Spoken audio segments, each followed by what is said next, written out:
আসসালামু আলাইকুম। এটা একটা কালো গলা ঢাকাইয়া গিরিবাজ কবুতর।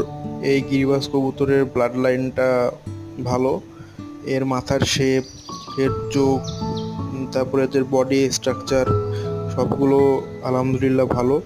আমার কাছে অনেক কবুতর ছিল, সেই কবুতরগুলো আমি বিক্রি করে দিছি। কিন্তু কিছু কিছু যেগুলা কবুতর মানে কিছু কবুতর থাকে যেগুলা বিক্রি করার মতো না।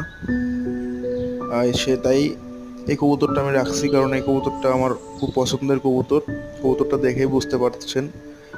আর আমি এখন কবুতরটা যেখান থেকে ছাড়বো সেটা বেশি দূরত্ব না, এটা 2 কিলোমিটার দূর। এটা একটা ফাঁকা মাঠ, মহাদেবপুর বলে এই জায়গাটার নাম। তো এখান থেকে কবুতরটা ছাড়বো, 2 কিলোমিটার, বেশি দূরে না। বাসা বাসা যাইতে 1 থেকে 2 মিনিট লাগবে। আর